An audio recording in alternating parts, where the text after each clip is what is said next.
Assalamualaikum warahmatullahi wabarakatuh. Dan semangat pagi semua, jumpa lagi dengan saya Amr Hasan di channel ini. Ya, jadi pada video kali ini kembali saya melanjutkan pembahasan tentang soal-soal TIU CPNS, khususnya tentang soal-soal yang berhubungan dengan penalaran analitis ya. Baik, kita langsung saja masuk ke pembahasan soal-soalnya.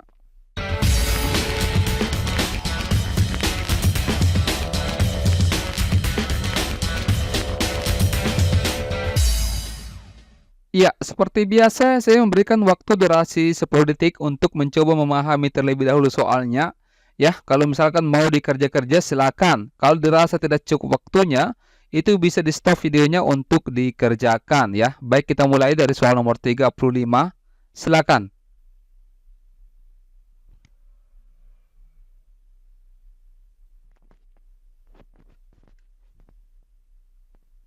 Ya, baik ya, waktu habis. Saya kira kalian sudah mendapatkan pencerahan tentang soal nomor 35 ini. Di sini soalnya Glenn akan mengikuti 5 kali tes ya. Hari ini ia ujian IPA. Kemudian minggu depan ia akan ujian TIK. Kemudian 3 hari sebelum ujian TIK itu ujian matematika. 11 hari sebelum ujian matematika, 11 hari sebelumnya ya, ia akan ujian fisika. Kemudian 6 hari sebelum ujian TIK ia ujian sejarah. Tes yang diujikan pada urutan ketiga, bukan pada hari ketiga ya, adalah tes apakah fisika, TIK, IPA, matematika, atau sejarah. Nah, ini mungkin teman-teman semua sudah mencoba mengerjakan ya. Coba kita bahas sama-sama. Jadi di sini saya misalkan hari ini itu adalah X. Jadi saya tuliskan seperti ini. X ini saya misalkan sebagai hari ini ya, maksudnya seperti itu. Nah, di sini dikatakan hari ini dia ujian IPA. Berarti X ini atau IPA, hari ini dia ujian ya, seperti itu. Kemudian minggu depan ia ujian TIK. Nah, minggu depan berarti X ditambah 7. Jadi TIK di sini itu sama dengan X ditambah dengan 7 ya, seperti itu. Kemudian 3 hari sebelum ujian TIK ia ujian matematika. Jadi matematika itu 3 hari sebelumnya, berarti X ditambah 7 dikurangi dengan 3. Ya, berarti ini sama saja kalau kita tulis X ditambah dengan 4. 11 hari sebelum ujian matematika, ia ujian fisika. Jadi ujian fisikanya 11 hari sebelum ujian matematika, berarti X tambah 4 dikurangi dengan 11 ya. Atau ini bisa ditulis X dikurangi dengan 7 ya. 4 dikurang 11 itu dapatnya 7. Oke, ini seperti itu ya. Kemudian 6 hari sebelum ujian TIK, ia ujian sejarah. Jadi ujian sejarahnya itu 6 hari sebelum ujian TIK. Ujian TIK itu kan X tambah 7. Berarti X tambah 7 dikurangi dengan 6. Atau bisa ditulis X ditambah dengan 1. Nah, sekarang tinggal kita urutkan tentunya mulai dari yang paling awal ya, mulai dari yang paling duluan ujian, atau yang kalau misalkan ada kurang berarti yang besar pengurangannya. Berarti kalau begitu fisika dulu ya, karena di sini X kurang 7. Jadi fisika ini yang pertama, kemudian yang berikutnya adalah yang IPA ya, yang ini. Nah, ini urutan yang kedua untuk ujiannya. Kemudian yang ketiga adalah sejarah ya. Ini kemudian yang keempat adalah matematika karena X tambah 4. Dan yang kelima adalah TIK ya. Oke, berarti urutan ketiga di sini adalah sejarah. Jawabannya error ya. Saya kira bisa dipahami ya teman-teman. Kalau misalkan belum paham, bisa ditanyakan di kolom komentar. Baik, kita lanjut ke soal nomor 36. Ya, silakan.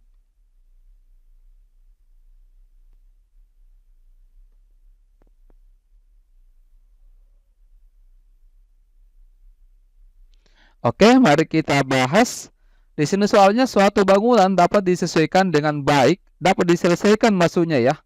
Apabila setiap hari bekerja paling sedikit 3 orang. Ada 5 orang tukang yang melamar. Nah, di sini Lina dapat bekerja pada hari Senin, Rabu, dan Jumat.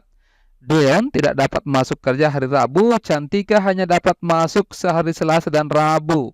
Bambang pamit setiap hari Jumat. Jonathan tidak mungkin bekerja pada hari Senin dan Kamis pertama setiap bulan.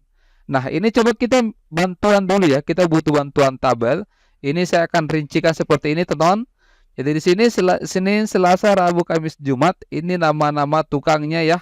Ada Lina, kemudian ada Deon, ada Cantika, ada B ini Bambang, dengan J ini adalah Jonathan ya. Nah, sekarang coba kita cek untuk Lina. Lina di sini itu dapat bekerja hari Senin, Rabu, dan Jumat. Berarti ini kita centang Senin, Rabu, Jumat ya. Kemudian untuk Deon, Deon ini tidak dapat masuk kerja pada hari Rabu. Hari Rabunya saja dia tidak bisa ya. Berarti Senin, Selasa, kemudian Kamis, Jumat dia bisa masuk kerja. Kemudian Cantika hanya dapat masuk Selasa dan Rabu. Selasa dan Rabu untuk Cantika. Berarti di sini kita centang, yang lainnya dia tidak bisa. Ya, seperti itu. Kemudian Bambang pamit setiap hari Jumat. Berarti di sini dia Senin, Selasa, Rabu, Kamis bisa, Jumatnya dia tidak masuk. Kemudian Jonathan ini tidak mungkin bekerja hari Senin dan Kamis pertama setiap bulan. Jadi di sini Senin Kamis kita hanya bukan tanda silang seperti ini ya. Ini hanya opsi saja bahwa dia di hari pekan pertama seperti itu ya. Setiap bulan itu dia tidak bisa masuk untuk Senin Kamis. Oke. Selebihnya bisa. Di sini kita centang. Berarti siapa saja yang bisa diharapkan bekerja pada hari Senin, yaitu Lina, kemudian Deon, dengan Bambang. Ya, sehingga jawabannya adalah yang alfa. Bisa ya teman-teman? Baik, kita lanjut ke soal nomor 37. Silakan.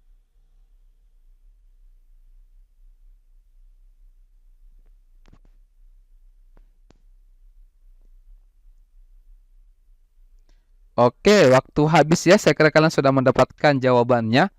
Kita bahas dulu. Pada suatu jamuan makan malam, 8 orang eksekutif muda, sebutlah itu namanya, Aga, Didi, Lala, Laura, Gail, Michael, Rani, dan Togi, duduk mengelilingi satu meja bundar ya. Di sini keterangannya.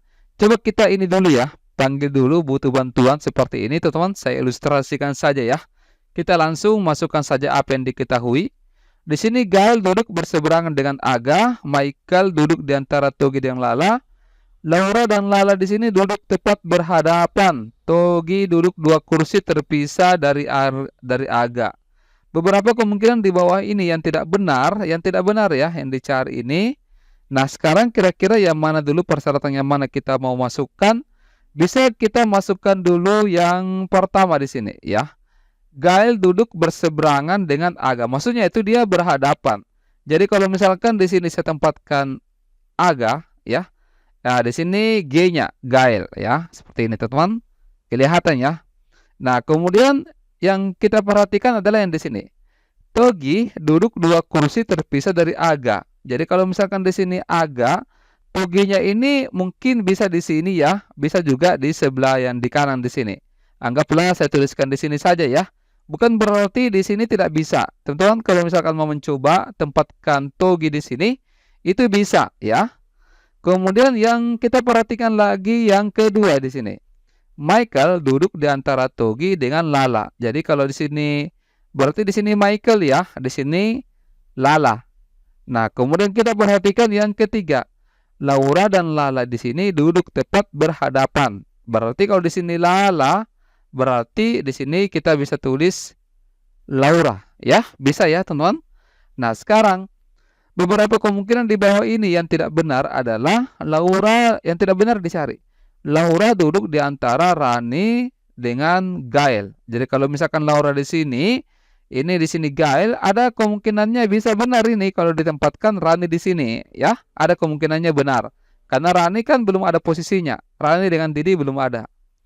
Kemudian Lala dan Didi dipisahkan oleh Aga. Lala di sini dengan Didi dipisahkan oleh Aga. Ini ada juga kemungkinannya benar kalau seandainya Didi saya tempatkan di sini ya, seperti itu. Kemudian Michael duduk di antara Togi dan Lala. Ini kan tadi sudah benar ya, ditempatkan di persyaratan kedua. Keempat, Laura dipisahkan 2 kursi dengan Aga. Jadi kalau misalkan Laura di sini, ya 2 kursi dengan Aga. Ini benar ya. Kemudian yang ke E, Didi duduk di antara Gael dengan Togi. Ini sepertinya tidak benar karena di sini Togi dengan Gael ini sudah baku dekat. Berarti ini tidak akan mungkin, tidak benar ya. Jadi jawabannya yang error. Oke? Bisa ya teman-teman? Kita lanjut ke soal nomor 38. Silakan. Nah, ini masih bacaan yang sama dengan yang tadi ya.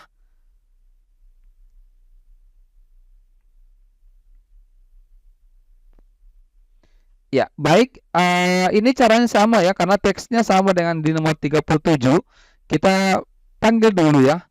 Tadi kan sudah ada keterangannya. Ini Aga ya, kemudian di sini Lala, kemudian di sini apa tadi? Michael, kemudian di sini adalah Togi.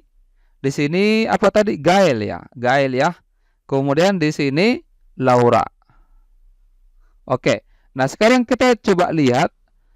Bila Michael dipisahkan 2 kursi dengan Didi. Michael dipisahkan 2 kursi dengan Didi. Berarti di sini Didi, ya.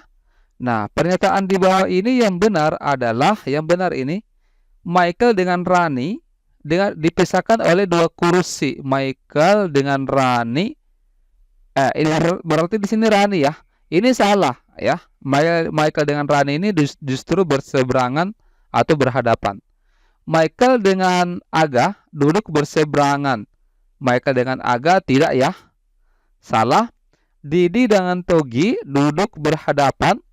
Ini benar ya. Oke, coba kita cek yang lainnya. Kalau misalkan sudah ada yang benar, bisa langsung dikunci bahwa C jawabannya. Kita cek dulu yang lain ya. Lala duduk di sebelah Gael. Ini salah.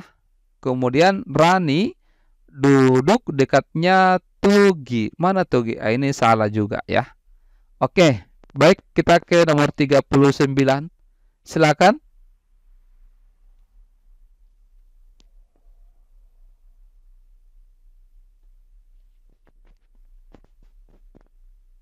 Ya, baik, waktu habis. Saya kira kalian langsung mendapatkan jawabannya ini ya, karena ini termasuk kategori soal yang cukup mudah. Grup band Ada-Ada Aja sedang melakukan tur musik untuk mempromosikan album terbarunya. Ada 5 kota besar yang harus mereka kunjungi. Karena kegiatan mereka sangat banyak, maka jadwal tur musik mereka diatur sedemikian rupa sehingga kota Denpasar harus dikunjungi setelah kota-kota Surabaya dan Semarang. Oke. Tur musik kota Bandung harus dilakukan persis setelah tur musik Surabaya dan sebelumnya kota Semarang. Berarti ini untuk yang nomor 2 ini bisa dituliskan seperti ini. Semarang, ya, kemudian Surabaya, kemudian Bandung, ya. Kemudian yang ketiga, tur musik di Jakarta harus dilakukan sebelum tur musik di Denpasar. Berarti Jakarta di sini kemudian Denpasar. Nah, sekarang kita cek. Sebenarnya yang jadi kunci di sini adalah yang di sini teman-teman. Bandung harus dilakukan persis setelah tur musik Surabaya. Berarti Surabaya dulu kemudian Bandung. Kita cari dulu yang pasangannya itu Surabaya Bandung.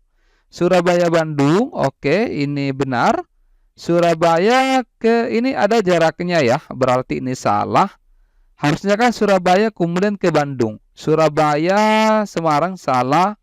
Kemudian Surabaya ini justru Bandung terus Surabaya. Ini terbalik ya, salah. Kemudian Surabaya, Bandung ini juga ada jaraknya. Berarti jawaban yang tepatnya di sini adalah yang A, ya. Oke, jelas ya teman-teman untuk nomor 39. Untuk nomor berikutnya seperti biasa ada oleh-oleh satu saja ya teman-teman untuk soal penilaian analitis ini. Ya, silakan coba-coba dikerjakan di analisis, kemudian jawabannya dikirimkan di kolom komentar. Kalau bisa disertai dengan alasan supaya yang lain juga bisa belajar bareng ya. Baik, saya kira sampai di sini. Terima kasih banyak atas perhatiannya. Semoga kalian semua bisa lulus tes ya pada tes CPNS tahun ini. Saya akhiri. Wassalamualaikum warahmatullahi wabarakatuh. Dan semangat pagi.